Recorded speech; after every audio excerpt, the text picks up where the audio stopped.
I hate Chicken Little. All I need is a chance. But for the sake of this video, I watched it again with some fresh eyes, and I'm here to discuss it and try and bring a little less bias to the table, although I probably can't help that. My name's Josh Taylor, and welcome to the Animated 100 list here on Modern Mouse. In the first ever film that we're discussing for the Animated 100, I wanted to talk about Chicken Little because, well, this list is about every and all versions of animated films, and I figured if I hated it so much, it's best to get it out of the way up front. Who are we talking about? When we're going to put it on the list later, unfortunately, because it's the only film that we've done so far, it will be considered the #1 film of all time on the animated list, at least for a couple of weeks. So, Chicken Little. It came out in 2005, produced by the Disney Company. It was directed by Mark Dindal and adapted from the story of Henny Penny, or Chicken Little. I took a bunch of different notes, you can see them right here, and I wanted to talk about it. So for these Animated 100 videos, they're not necessarily a deep dive like some of the video essays that are on my channel. They're more of a straightforward review, and I'll be giving a score to the film and at the end of the video, putting it on the list, again, at #1. But if you're unfamiliar with Chicken Little or didn't watch it before watching this video, it's a story of Chicken Little and the sky falling, and it ends up becoming a sci-fi space adventure when him and his friends, the Ugly Duckling, Runt, and Fish Out of Water, go and figure out why the sky was falling. At the beginning of the film, Chicken Little isn't believed when he says the sky is falling from all of the different townsfolk, but by the end of the film, he is believed because an alien invasion comes to town. That's the basic premise of this film. And in the 5 different categories that we're going to rate this film in, I think we're going to break down this film pretty easily. The 5 categories that we're going to use for all of these different Animated 100 films is animation, story, characters, music and sound, and the historical and cultural significance of each film. So let's start there. The historical and cultural significance behind Chicken Little is kind of null and void. There is a little bit to say though. This was actually the first film in quite a few years where Disney actually made money, and I want to say that's probably based on some of the other categories that we're going to talk about. This was also a film where many of the animators that worked in the two-dimensional side of things had to learn how to do computer 3D animation, and I think that it shows here. In terms of the music and sound, there's a real mix of things. There's a contemporary soundtrack to this movie, which I think did help bring new people in, but the sound effects and sound design feel so cartoonish and like classically overly cartoonish, which doesn't help when it comes to the look of this film. Good. As far as the characters, a lot of them were voiced by very famous people. Zach Braff, who had just been a part of Scrubs, probably one of the most well-known sitcoms of that time period, he probably brought a lot of people into the theaters. Unfortunately, I don't think that the voice he creates for Chicken Little is actually good. It comes off as just stereotypically nerdy. And in fact, a lot of the characters in this film just kind of feel like classic stereotypes. And even if you look through the lens of something like his friends and him having autism or some other kind of disability, the film then just kind of comes off as being mean. The main things I think I really want to talk about here though are the animation and story for this film. The animation, because all of the animators were learning how to do the computer generated animation, it feels a little half done. This doesn't feel like the film is complete. The fur and feathers of these characters do look great, but they don't necessarily move all the time with the wind or when they're running or whatever. And there's a ton of different things in this film that should have different textures that just come off as smooth. And cars just glide down the street. There's no feeling of them having any kind of motor in the car.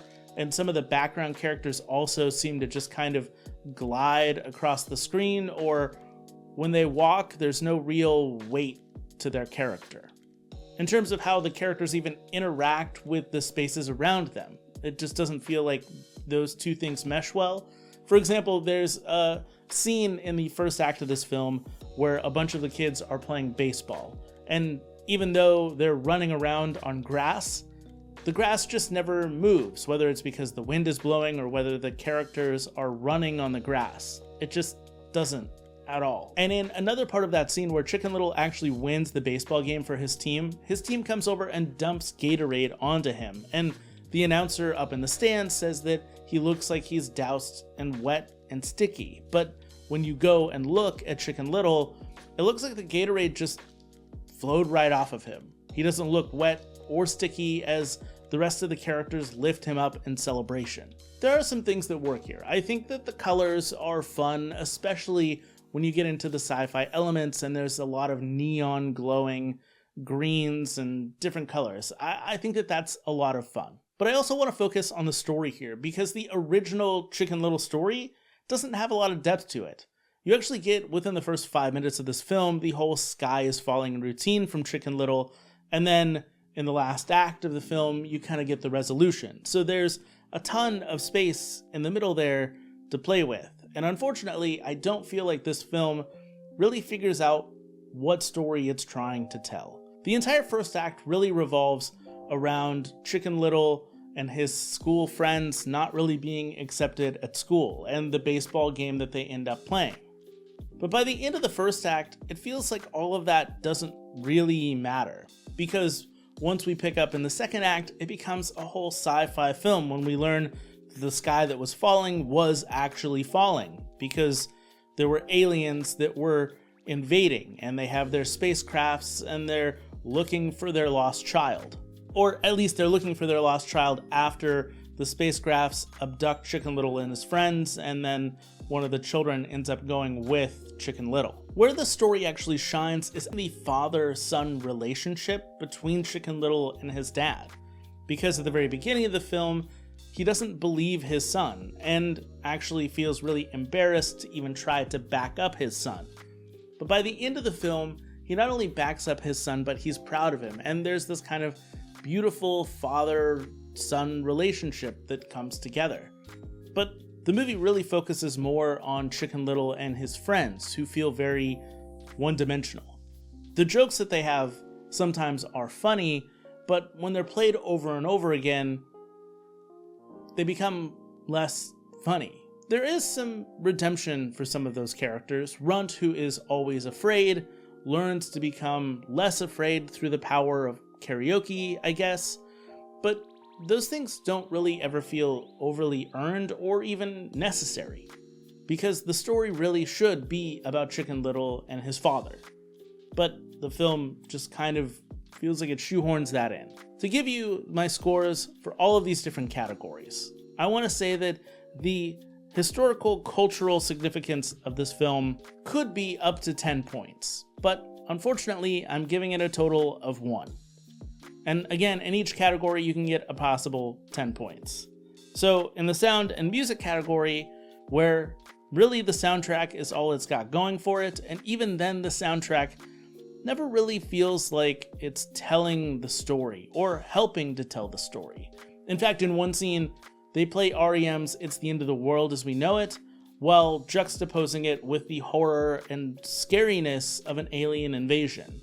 And while in some instances that kind of juxtaposition can work, it really doesn't feel right here. It feels very out of place, as do many of the songs that never seem to push the entire film forward. The score is extremely forgettable, and the sound effects, like I said before, are very cartoonish, so I ended up giving it a 0.5 out of 10. The characters, really their only redemption is the fact that they have some pretty big names. Zach Braff, Steve Zahn, and a bunch of other people. 2 out of 10. For the animation, I went into a lot more detail on that, so I'm just going to say I gave it a 3 out of 10. And as for the story, the same thing, a 3 out of 10. Ultimately, I gave this film a 9.5. And yeah, unfortunately, it is now the #1 film on the Animated 100 list. but there are plenty of different animated films to talk about, so I want to hear your suggestions down below. I'll be going back to them and we'll be using those to populate the 100 list. And also, I just want to say if you want to join the Discord, because I know that the YouTube comments are great to have a little bit of discussion. It's kind of like a giant group chat. Join up. It takes a few minutes to create a profile. I'll be there and a bunch of others will be there to discuss Chicken Little, and we'll be discussing next week's film, or 2 weeks from now's film, which will be 1926's The Adventures of Prince Ahmed. It's the oldest film still in existence, predating Snow White and the Seven Dwarfs. Yes, there were full-length animated films before Snow White. This is a German film, and in fact, there is a YouTube link to this film in the description of this video, because you'll probably want to have some of the text translated. So I left that down below, and also I'm leaving another video with it as well, which will give you a soundtrack to the film, because it is a silent film. So if you want to watch it with music, you can do that as well. But I look forward to talking to you all in 2 weeks about The Adventures of Prince Ahmed and its beautiful silhouette animation. Very exciting times. And until then, I hope that we can find 100 different movies better than Chicken Little.